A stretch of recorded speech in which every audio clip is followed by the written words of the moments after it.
Namaste Mitya. So today I, JVN Bhana, under Department of Science and Technology, under Faculty of Education and Methodology.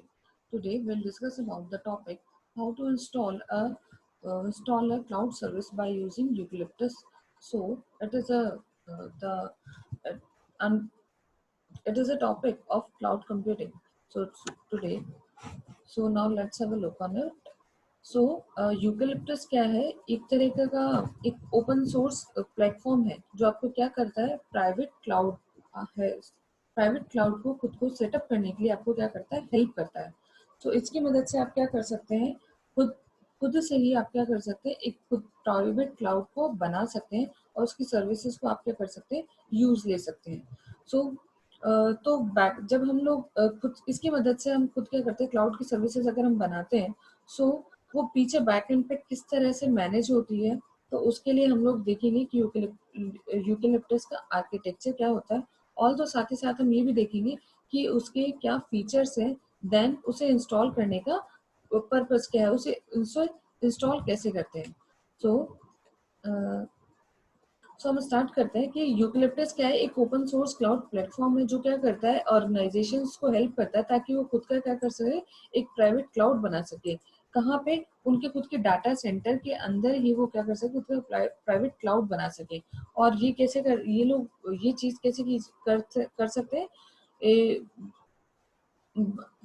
they can make it by using the existing virtualized infrastructure. so हम लोग ये देखते हैं कि तो पहली बार ये कब रिलीज हुआ, 2008 में रिलीज हुआ, जहाँ पे इसका एक्रोनिम कहाँ से लिया गया है, elastic utility computer architecture. So computer architecture for linking your programs to successful systems. So Eucalyptus enables IT organization to build Amazon Web Services, a compatible private clouds that can pool together the existing virtualized IT resources and provides them to its customers in a flexible on-demand pay-as-you-go basis. So ये क्या करता है, help करता है organisation की कि आप खुद का क्लाउड क्या कर सकते हो, बना सकते हो। और ताकि इसकी मदद से अब क्या होता है, कस्टमर को एक फ्लेक्सिबल इन्वायरमेंट भी क्या हम लोग दे सकते हैं। अब इसके अंदर क्या है, इसके अंदर बेसिकली अब 5 मेन कंपोनेंट है। तो 5 मेन कंपोनेंट में से आपका पहला क्या है, क्लाउड कंट्रोलर। अब क्लाउड कंट्रोलर क्या होता है, पहले हम देखते हैं कि ये किस तरह से क्लाउड के आर्किटेक्चर के अंदर बनते हैं। सो हम देखते हैं, ये हम लोगों का क्लाउड कंट्रोलर, पहले ये पूरा हम लोगों का डायग्राम है। सो ओके, सो इसके अंदर ओके, सो ये है हम लोगों का डायग्राम। अब इसके अंदर क्या है, पहला हम लोगों का क्या है, ये क्लाउड कंट्रोलर है। ये क्लाउड कंट्रोलर इस तरह से, फिर ये क्लाउड कंट्रोलर क्या करता है, यहाँ पे हमारे पास दो अलग अलग क्लस्टर होते हैं, क्लस्टर ए एंड बी। हर क्लस्टर ए और बी के अंदर क्या है, एक क्लस्टर कंट्रोलर होता है, एक स्टोरेज कंट्रोलर होता है। बी में भी क्या है, क्लस्टर कंट्रोलर और स्टोरेज कंट्रोलर। एक वॉलरस नाम से एक और चीज है हम लोगों के पास में, एक और कंपोनेंट है। सो हम देखते हैं ये वॉलरस क्या करता है, इस स्टोरेज कंट्रोलर से, क्लस्टर ए और बी के स्टोरेज कंट्रोलर से क्या करता है, डायरेक्टली अटैच रहता है। लेकिन ये क्लस्टर कंट्रोलर से ए और बी के क्लस्टर कंट्रोलर से वॉलरस डायरेक्टली अटैच नहीं होता है, ये सिर्फ स्टोरेज कंट्रोलर से ही डायरेक्ट अटैच होता है। फिर यहाँ पे हमारे पास क्या है, क्लाउड कंट्रोलर। अब वो क्लाउड कंट्रोलर क्या होता है, ये ए क्लस्टर और बी क्लस्टर के क्लस्टर कंट्रोलर और स्टोरेज कंट्रोलर दोनों से ही अटैच रहता है, जस्ट लाइक दिस। तो ये 4 एरो आ रही और वॉलरस से क्या है, सिर्फ 2 एरो आ रही है। उसके सिवा फिर हम लोग देखते हैं कि ये, अब हम लोगों का एक जो क्लस्टर कंट्रोलर है वो खुद भी क्या है, उसके अंदर अलग अलग नोड कंट्रोलर हो सकती है, ये वेरी कर सकती है कम या ज्यादा। सेम ये सेम क्लस्टर ए और बी क्या है, दोनों सिमिलर ही होते हैं, क्योंकि इसमें भी क्या है, यही कंपोनेंट है जो यहाँ पे क्लस्टर ए में, वही चीजें क्लस्टर बी में भी है। बस ये नोड कंट्रोलर क्या है, वेरी कर सकते हैं। अभी नोड कंट्रोलर सबसे छोटा पार्ट है हम लोगों के यूकेलिप्टस के कंपोनेंट का, और ये नोड कंट्रोलर वेरी कर सकती है, और ये क्या है, क्लस्टर कंट्रोलर से कनेक्ट होती है। सो क्लस्टर कंट्रोलर क्या करता है, एक ये क्या है, वेब बेस्ड इंटरफेस प्रोवाइड करता है between Eucalyptus and outside world. So ये क्लाउड कंट्रोलर क्या करता है, एक वेब बेस्ड इंटरफेस प्रोवाइड कर रहा है आपको, किसमें, एक यूकेलिप्टस में और आउटसाइड वर्ल्ड के बीच में। Okay. It also it provides cloud administrator and interface with which they can configure and manage the clouds underlying compute storage and network resources. उसके सिवा हम लोगों को आता है वॉल्रस। वॉल्रस जैसे कि ये क्या करता है, it provides a persistent storage capability to all the virtual machines in the eucalyptus cloud. तो ये क्या है, सारी की सारी स्टोरेज कैपेबिलिटी सारी की सारी वर्चुअल मशीन को प्रोवाइड कौन करता है, ये वॉल्रस करता है। फिर हम लोग के पास क्लस्टर कंट्रोलर, ये so don't be confuse with cluster controller and cloud controller, it is depicted bye और abbreviated as CLC and while it is abbreviated as CC। So cluster component क्या है, यहाँ पे क्या होता है, अब हम सबसे पहले एक बार देखते हैं नोड कंट्रोलर। तो नोड कंट्रोलर क्या है, these are hypervisor based virtualize servers that host virtual machine. तो ये क्या है, वर्चुअलाइज सर्वर है, हाइपरवाइजर के बेसिस पे हाइपरवाइजर बेस्ड वर्चुअलाइज सर्वर है, जो कि क्या है, होस्ट वर्चुअल जो कि क्या है, वर्चुअल मशीन को होस्ट करते हैं। ठीक है, नोड कंट्रोलर ये होता है। फिर अब हम लोगों का क्लस्टर कंट्रोलर। सो क्लस्टर कंट्रोलर क्या है, ये जो नोड्स हम लोगों की होती है, these nodes can collectively grouped and manage by using a cluster controller. तो ये जो नोड कंट्रोलर है, ये ग्रुप होती है और मैनेज किसके थ्रू होती है, क्लस्टर कंट्रोलर के थ्रू होती है। सो a typical Eucalyptus cloud setup can comprise multiple nodes which are actually hypervisors on which virtual machines are provisioned. So these nodes can be collectively grouped and managed by using cluster controller. फिर हम लोगों के पास एक होता है storage controller, ये जैसा कि आप देख रहे हैं, ये क्या कर रहा है, ये प्रोवाइड करता है हम लोगों को, provides persistent block level storage for virtual machines. So क्या है, वर्चुअल मशीन के लिए ब्लॉक लेवल पे स्टोरेज प्रोवाइड करता है हम लोगों को। ठीक है, that are launch within the Eucalyptus cloud. और ये सारा का सारा चीज किस पे होगी, यूकेलिप्टस के क्लाउड के अंदर ही हमें प्रोवाइड की जाती है। ठीक है, सो हम लोगों ने देख लिया कि इसके कौन कौन से कंपोनेंट होते हैं और फिर ये क्लाउड में, प्राइवेट क्लाउड में किस तरह से हम लोगों के साथ में डील करता है। तो जैसे हम लोगों के पास यूजर है, यूजर क्या करता है, इस यूकेलिप्टस बेस्ड क्लाउड से लैन मैन के थ्रू क्या करता है, इंटरेक्ट करता है। तो यहाँ पे हो गया हम लोगों का cloud controller. So just I hope now you can see it more clearly. Okay. सो यहाँ पे क्या होता है हम लोगों का, ये जो क्लाउड क्लस्टर है हम लोगों का, क्लाउड क्लस्टर है और ये क्या है, वॉल्रस कंट्रोलर है। तो यहाँ पे इसके क्लाउड कंट्रोलर है, ये स्टोरेज कंट्रोलर है और ये पूरा पूरा आर्किटेक्चर वही जो अभी हमने पढ़ा, उन्हीं कंपोनेंट से मिलकर बनाया। फिर वो क्या करते हैं, ये मैनेज करते हैं लैंडमैन के क्लाउड को। और इसमें क्या, ये क्या होती है इसके अंदर होती है सिंप्लीफाइड क्यूआरई इंटरफेस होता है हम लोगों के पास, वेब इंटरफेस होता है, सोप इंटरफेस होता है। ये हम लोग क्या है, कुछ क्लाइंट के इंटरफेसेस है जो हम प्रोवाइड करते हैं। So this is the whole scenario of eucalyptus-based clouds and how user can interact with this and can take the services from eucalyptus-based cloud. So now we are going to discuss what are its feature. So its main feature is elastic load balancing, CloudWatch, resource tagging, and maintenance mode. So what is what do we mean by elastic load balancing?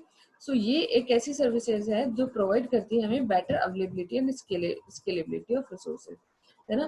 तो ये क्या करती है, हमें better availability और scalability provide करती है उन एप्लीकेशंस के लिए that running at top at the cloud Eucalyptus cloud.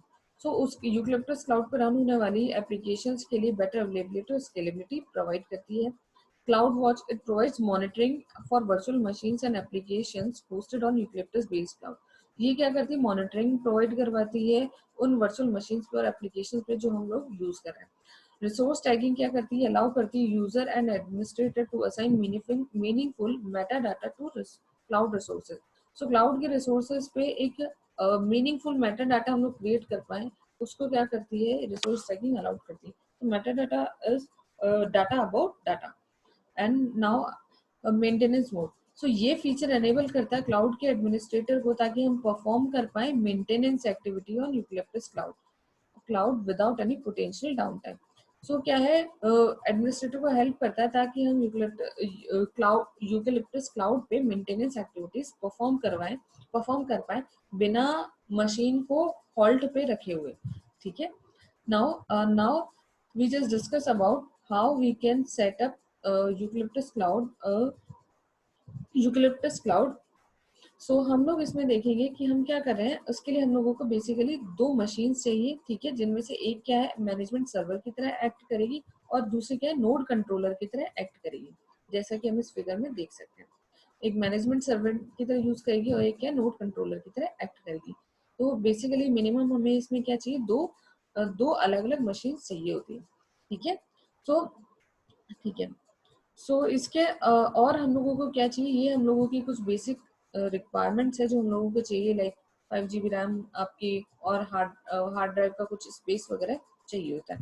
उसके सिवा अब हम लोग क्या करेंगे, सबसे पहले हम लोग क्या करते हैं, नोड कंट्रोलर को इंस्टॉल करते हैं।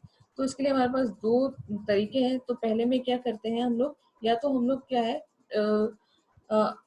आरपीएम को या फिर हम क्या, इस पहला तरीका है कि रिक्वायर्ड आरपीएम को हम अपने मशीन पे इंस्टॉल करते हैं और उसको मैन्युअली हैंडल करें। ठीक है, नोड कंट्रोलर को इंस्टॉल करने की। सेकंड क्या है कि हम क्या करें, यूटिलिप सेकंड वे जो हम लोगों के पास क्या है, एक ज्यादा अच्छा मेथड है। तो और उसकी मदद से क्या होगा, and we will get our Eucalyptus cloud up and running in matter of minutes. तो इसके लिए हम लोग क्या करते हैं, सेकंड मेथड में हम लोग यूज लेते हैं यूटिलिप्टस फास्ट स्टार्ट को हम लोग क्या करते हैं, अपने यहाँ पे डाउनलोड करते हैं। ठीक है, अब फिर उसके बाद हम लोग क्या करते हैं, इनको अपने अपने नोट पे क्या करते हैं, कंट्रोलर्स को फर्स्ट हम लोग क्या करते हैं, इंस्टॉल कर लेते हैं। फिर ये था नोड कंट्रोलर के लिए। अब है नोड कंट्रोलर के, ओके।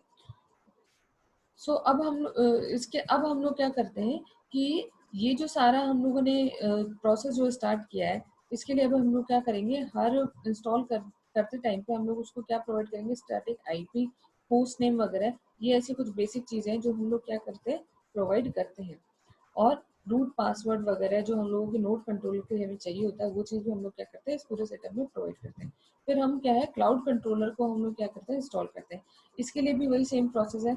उसको आप क्या कर सकते हैं, okay, ये इसका प्रोसेस भी क्या है, नोड कंट्रोलर के सिमिलर ही है। लेकिन इसमें क्या करते हैं, जैसे मशीन एक बार बूस्ट हो जाती है फ्रॉम यूकेलिप्टस क्लाउड पास के यूकेलिप्टस यूकेलिप्टस फास्ट स्टार्ट से, फिर उसके बाद हम लोग क्या करते हैं, इसको अपने यहाँ सिस्टम पे इंस्टॉल करते हैं।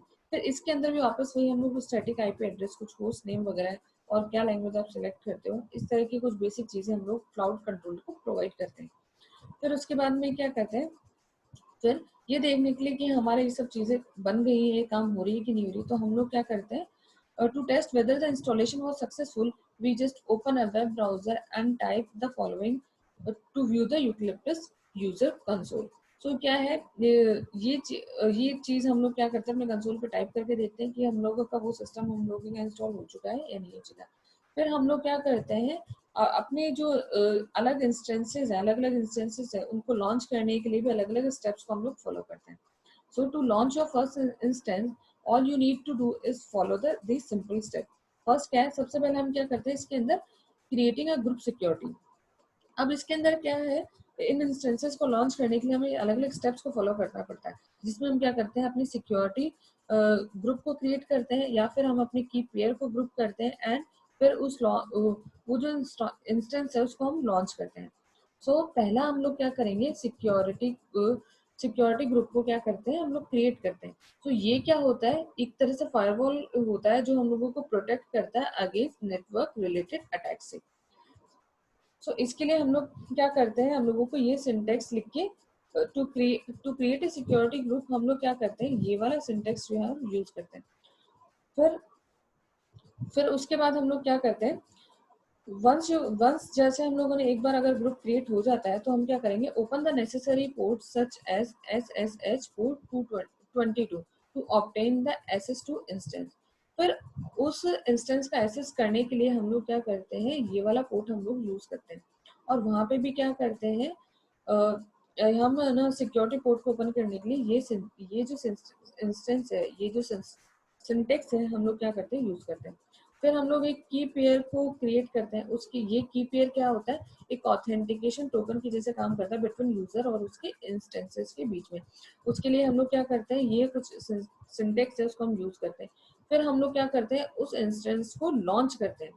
तो an instance is launch from machine image and you will require EMI ID to launch your first instance।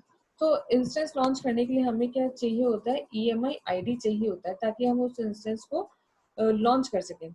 इसके लिए हम लोगों को क्या करना पड़ता है, हम लोग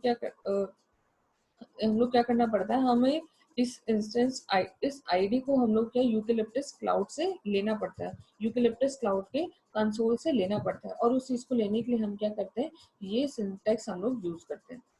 फिर अ, फिर वो इंस्टेंस जो है वो लॉन्च होने के लिए कुछ अपना टाइम लेगा, तो उस टाइम पे हम लोग क्या क्या करना होता है कि हमें ना वो इंस्टेंस का आईपी एड्रेस को हम लोग क्या करना होता है, उसको अपने पास लेना होता है। इसके लिए हम क्या करते हैं, या तो टर्मिनल से ले सकते हैं या फिर यूकेलिप्टस के क्लाउड कंसोल यूकेलिप्टस क्लाउड के यूजर कंसोल से हम लोग क्या कर सकते हैं, उस आईपी को एड्रेस को हम लोग ले सकते हैं। और उसके लिए भी हम लोग क्या करते हैं, ये सिंटेक्स जो है हम लोग यूज करते हैं। सो ये थे आपके कुछ स्टेप्स कि आपके फर्स्ट इंस्टेंस को लॉन्च करने के लिए आप क्या क्या चीज़ें कर रहे हो। हम क्या करते हैं, की पेयर क्रिएट करते हैं और सिक्योरिटी ग्रुप क्रिएट करते हैं, और उसके लिए हम लोग क्या करते हैं, ये कुछ सिंटेक्स है जो हम लोग यूज करते हैं। ठीक है। सो और उसके सिवा उस चीज को नोड कंट्रोलर क्लाउड कंट्रोल पर इंस्टॉल करने के लिए हम क्या क्या करते हैं, यूक्लिप्टस फास्ट स्टार्ट को यूज करते हैं। ओके।